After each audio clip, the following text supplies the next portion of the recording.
صحیح بخاری اور صحیح مسلم کی متفقن علیہ حدیث ہے کتاب الجنائز چیپٹر میں کہ قبر میں 4 سوالات کیے جائیں گے.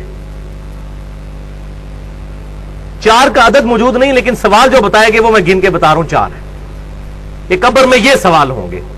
پہلا سوال ہوگا مر ربو کا، بتا تیرا رب کون ہے. دوسرا سوال ہوگا ماں دینوں کا، تیرا دین کیا ہے. تو کیا خیال ہے کہ بریلوی، دیوبندی، اہل حدیث، شیعہ یہ جواب دیا جائے گا یا کہا جائے گا دین الاسلام، میرا دین اسلام ہے. تو اگر قبر میں جا کر اسلام دین ہے تو قبر سے باہر بھی اسلام ہی دین ہونا چاہیے. ان مولویوں کو چھوڑو، ان شیخ الحدیث، شیخ القرآن اور مفتی اعظم اور فلانا اعظم، ان کو چھوڑو، انہوں نے اپنی قبروں میں جانا ہے، پتہ نہیں ان کے ساتھ کیا ہو رہا ہوگا. ہم تو اس کتاب کے پابند ہیں، سیدھی سی بات ہے. وہ اپنے اعمال اپنے ساتھ لے گئے، ہم کسی کے پابند نہیں ہیں. ہمیں ہمارے محبوب صلی اللہ علیہ وسلم بتا گئے کہ مومن جو ہے جواب دے گا میرا دین اسلام ہے. اب ہمارے حساب سے تو ایک تیسرا سوال بھی ہونا چاہیے تھا کہ تمہارا مسلک کیا ہے. اور جی اسلام تو سارے کہتے ہیں، مسلمان تو سارے کہتے ہیں. اگر ہم اہل حدیث اور دیوبند اور بریلوی اور شیعہ نہیں لکھیں گے تو فرق کیسے پتا چلے گا. تو پھر اللہ تعالیٰ کو بھی چاہیے کہ فرشتوں کے ایک سوال ساتھ یہ بھی لگا لو اس کے ذیل میں ایک جز نمبر 1 کہ دین تو بتا دیا، آپ بتائیں آپ کا مسلک کیا ہے. تو یہ مولویوں کے سارے ڈکوسلے ختم ہو جائیں گے جو ادھر انہوں نے مسجدوں کے باہر یہ مسلمانوں میں تفرقے ڈالے ہوئے ہیں. الحمدللہ اس وقت دنیا میں کئی مسلمان ملک ہیں جہاں پہ یہ تفرقہ نہیں ہے. ملیشیا کے اندر کسی مسجد کے باہر بریلوی، دیوبندی، اہل حدیث، شیعہ نہیں لکھا ہوتا. سعودی عرب کے باہر مسجدوں کے باہر کسی مسجد کے سوائے اس کے نام کے، مسجد سیدنا ابوبکر، مسجد سیدنا علی، مسجد سیدنا امام بخاری، یہ اس طرح نام ہے لیکن کسی مکتبہ فکر کا نام نہیں لکھا ہوا. یہ سب کانٹیننٹ انڈیا، پاکستان اور بنگلہ دیش کا یہ بےہودہ کلچر، اور یہی پھر انجیکٹ ہوا ہے چائنا کے اندر. آپ حیران ہوں گے، میں چائنا کے اندر گیا، جولائی 2004 کی بات ہے. مجھے حیرانگی ہوئی کہ چائنا کے مسلمان بھی بریلوی، دیوبندی، اہل حدیث اور شیعہ ہیں. حالانکہ ان بیچاروں کو پتہ ہی نہیں کہ بریلوی کیا چیز ہے، دیوبند کیا چیز ہے، اہل حدیث کیا چیز ہے، شیعہ کس چیز کا نام ہے. انڈیا کے شہر ہیں بریلی اور دیوبند. تو اس سے مجھے اندازہ ہوا کہ جتنی بیماری انڈیا پاکستان کے اندر ہے یہ پھر ایکسپورٹ ہو جاتی ہے دنیا کے باقی مسلمان ملکوں کے اندر.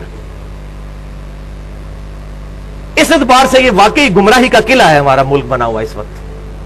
کہ جتنی گمراہی ہیں یہی باہر جاتی ہیں، ایکسپورٹ ہوتی ہیں. اچھی چیز تو بڑی مشکل سے، اب شکر ہے حق کی آواز یوٹیوب کے ذریعے پہنچنا شروع ہوئی ہے، ورنہ چینلز میں تو کوئی بات ہی نہیں ہمارے جیسے لوگوں کو کرنے دیتا. اللہ اکبر.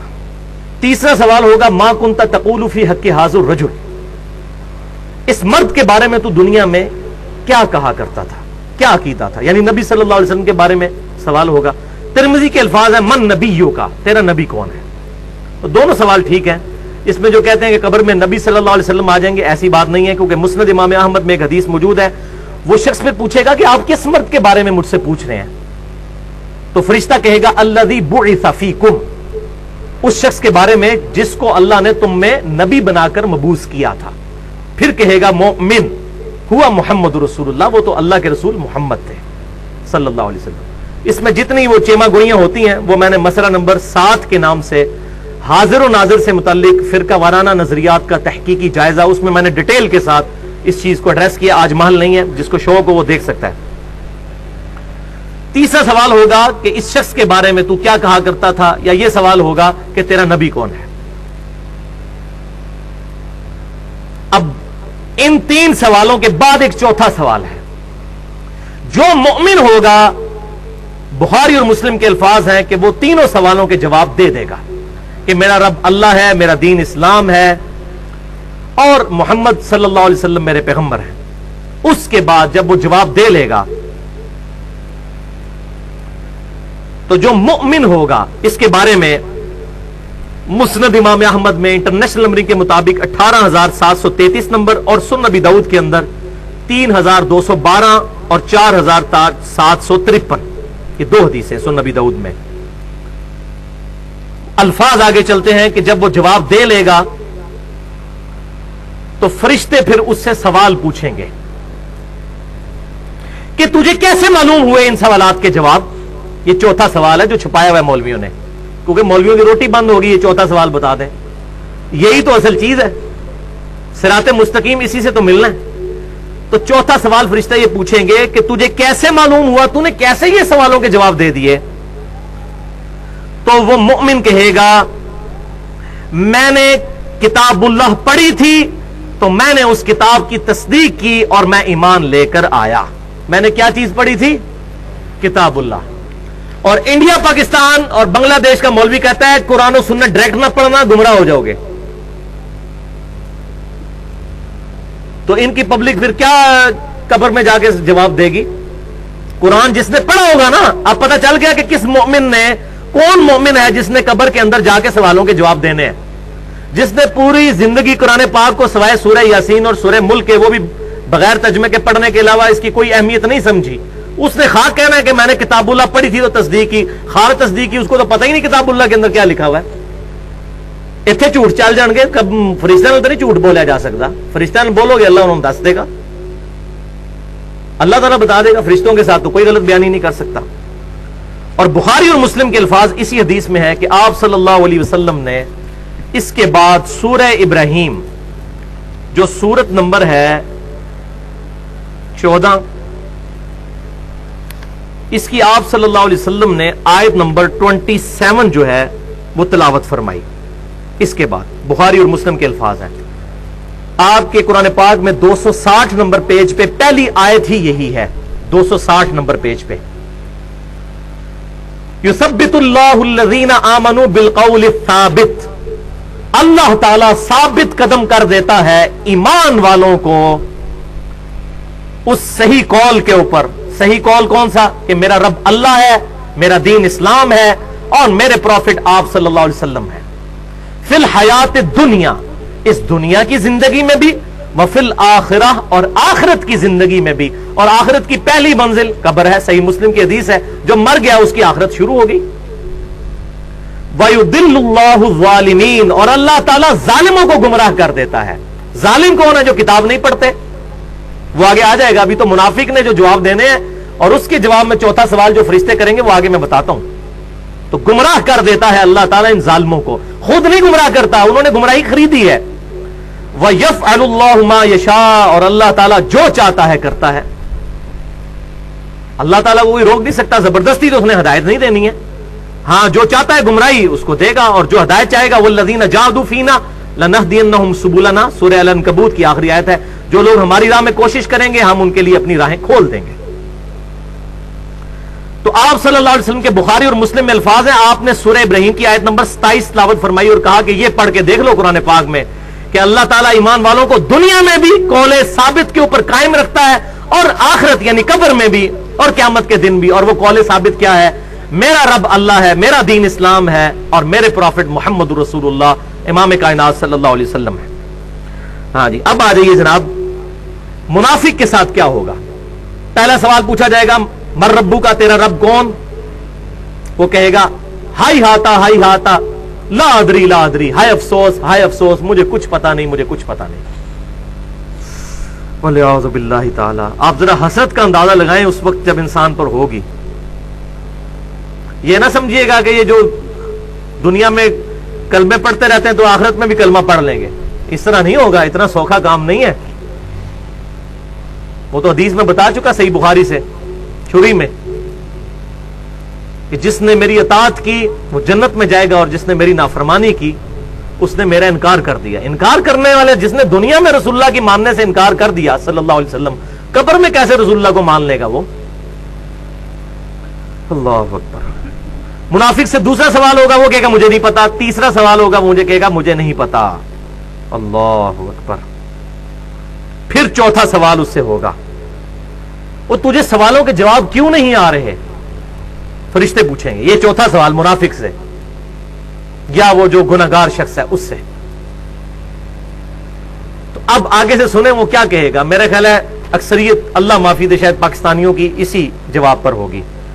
وہ کہے گا میں وہی کہتا تھا جو لوگ کہتے تھے، سن سنا کے سنی، اسی تے شروع تو یہ انجی کر رہے ہیں، ہم تو شروع سے یہی کر رہے ہیں، میں وہی کہتا تھا جو لوگ کہتے تھے۔ یہ الفاظ بخاری اور مسلم دونوں میں موجود ہیں، اور میں انٹرنیشنل نمبر بھی بخاری کا بتا دوں 1374، کتاب الجنائز میں بخاری کے الفاظ ہیں، وہ کہے گا میں وہی کہتا تھا جو لوگ کہتے تھے چوتھے سوال کے جواب میں۔ اللہ اکبر والعیاذ باللہ تعالی۔ اب یہاں پر بات ختم نہیں ہوئی، اس لیے میں کہتا ہوں پڑھ پڑھا کے سنی بنے، سن سنا کے سنی نہیں، سن سنا کے سنی ہو جائیں گے۔ فرشتے پھر اس کو ڈانٹتے ہوئے کہیں گے تم نے خود پڑھ کر حق حاصل کرنے کی کوشش کیوں نہیں کی؟ یہ بھی اسی بخاری 1374 میں الفاظ ہیں، تم نے خود پڑھ کر حق حاصل کرنے کی کوشش کیوں نہیں کی؟ آگے پھر میں حق بجانب ہوں نا کہ پھر وہ آگے اس کو کہنا چاہیے، وہ قیامت والے دن تو کہے گا، وہ امام الانبیاء کی دعوت قرآن والے میں بھی ہے، اے اللہ ہمارے بزرگوں کو دگنا عذاب دے کہ ان کی وجہ سے ہم گمراہ ہوئے۔ تو پھر وہ کہے گا نا کہ سانو بزرگاں نے مار چھڑیا، انہوں نے دگنا عذاب دے۔ قرآن کے الفاظ ہیں، سورۃ العذاب کا آخری رکوع پڑھ کے دیکھ لیجیے، اے اللہ ہمارے بزرگوں کو دگنا عذاب دے۔ اور سورہ حمیم و سجدہ میں تو اس سے بھی سخت الفاظ ہیں، اے اللہ ہمارے بزرگوں کو ہمارے حوالے کر، ہم انہیں اپنے پاؤں کے نیچے روندیں جن کی وجہ سے ہم گمراہ ہوئے۔ اور اس پہ میں نے پورا 2 گھنٹے کا لیکچر دے دیا ہے، بالکل ننگا لیکچر،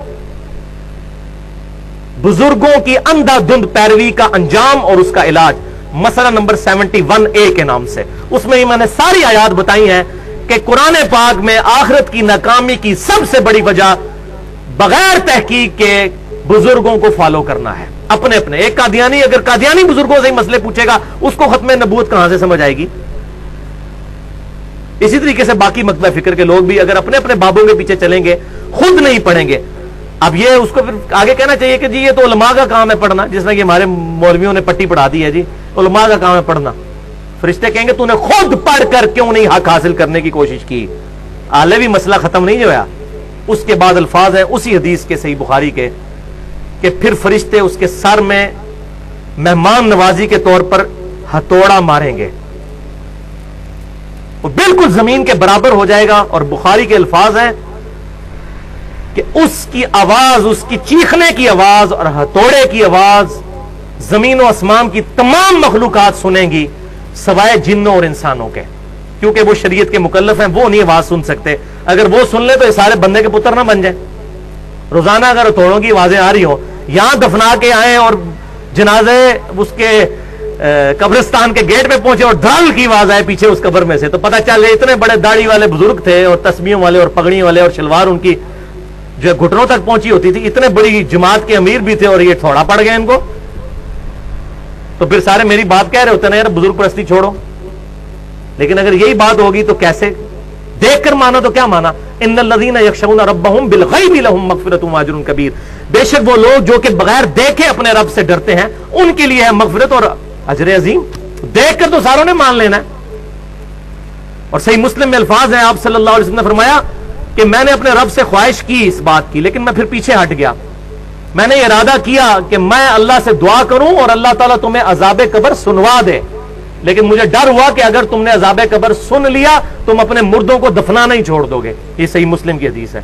ابھی عذاب قبر کا ٹاپک نہیں، ورنہ اس پہ تو کسی کو شوق ہو تو مشکات المصابیح کی پہلی جلد میں ہی عذاب قبر سے ریلیٹڈ بخاری اور مسلم، اس کے علاوہ بھی تقریباً 11 مزید کتابوں سے، کتب ستہ اور باقی کتابوں سے احادیث موجود ہیں، وہ پڑھ سکتے ہیں۔ اب یہاں پر ہی یہ منافق کے کانٹیکسٹ میں وہ آیت پھر کیوں نہ پڑھ دوں، یہ آیت نکال لیجئے، سورہ طٰہٰ آیت نمبر 123،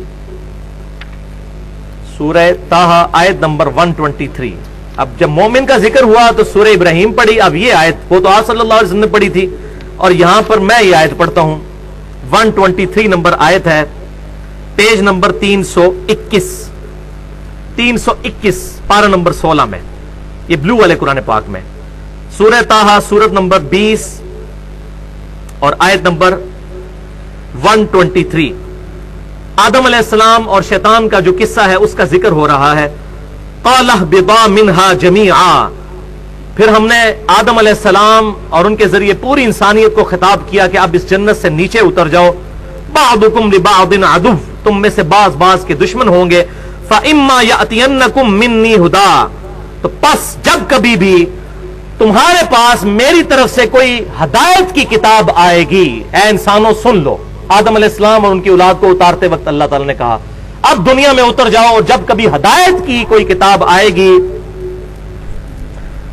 فمن اتبع ہدایا، تو جو کوئی پھر اس ہدایت کی کتاب کی پیروی کرے گا، فلا یضل ولا یشقا، تو نہ تو وہ گمراہ ہوگا اور نہ بدقسمت ہوگا۔ یہ اگلے الفاظ بھی ذرا سن لیں۔ اسی لیے میں کہتا ہوں اس آیت نے مسئلہ تقدیر حل کر دیا ہے۔ جو لوگ کہتے ہیں جی اللہ تعالیٰ چاہتا تو ہمیں ہدایت دے دیتا، اللہ تو چاہتا ہے، اللہ نے تو ہدایت دی ہوئی ہے، اور جی اللہ کی توفیق تو اللہ نے دی ہوئی ہے۔ توفیق پتہ ہے کس سے چھینی ہے؟ جو پاگل ہے اس سے توفیق چھین لی ہے۔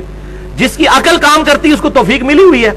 آج تک کبھی ہمارے آباء و اجداد میں بھی کوئی واقعہ رپورٹ ہوا ہے کہ کوئی بندہ نماز پڑھنے کے لیے مسجد میں جائے اور شیطان ٹینجیبل فزیکل فارم میں سامنے آ جائے کہ میں تمہیں آج مسجد ہی نہیں بڑھن دینا، میں تجھے آج مسجد میں داخل نہیں ہونے دوں گا؟ کبھی نہیں ایسا ہوا۔ شیطان کا کوئی زور ایسا نہیں ہے، صرف دعوت دیتا ہے۔ بلکہ سورہ ابراہیم میں ہی آتا ہے شیطان پھر آخرت میں جھگڑے گا اس انسان کے ساتھ۔ جب انسان تہمت لگائے گا کہ مجھے شیطان نے گمراہ کیا، شیطان کہے گا میں نے کہاں سے گمراہ کیا، میں نے صرف دعوت دی تھی، میرا زور تو تیرے پہ کوئی نہیں تھا۔ واقعی کبھی زور نہیں ہے۔ آج گورنمنٹ آف پاکستان اناؤنسمنٹ کرے کہ فجر کی نماز جو تکبیر اولیٰ سے پڑھے گا اس کو 5,000 روپیہ فی نماز دیا جائے گا، شیطان سارے دنیا کے اکٹھے ہو جائیں، شیطان کا باپ بھی آ جائے، کسی کو مسجد میں جانے سے نہیں روک سکے گا، یہ سارے شیطان ختم ہو جائیں گے خود بخود۔ تو ہم اندر کی ہماری اپنی ول ہوتی ہے، ہماری اپنی خواہشی نہیں ہوتی۔ تو اللہ تعالیٰ فرما دیا جو ہدایت کی کتاب کی پیروی کرے گا نہ تو گمراہ ہوگا اور نہ بدقسمت ہوگا۔ اس سے یہ پتا چل گیا کہ جو خود قرآن کو نہیں پڑھتا اس نے بدقسمتی خود کمائی ہے، نہ کہ وہ اللہ تعالیٰ نے اس کو بدقسمت ڈکلیئر کیا ہے۔ ولا یشقا، شکی نہیں ہوگا وہ۔ شقی کہتے ہیں عربی میں بدقسمت کو، سعید کہتے ہیں خوش قسمت کو۔ تو مسئلہ تقدیر بھی الحمدللہ اس حوالے سے حل ہو گیا۔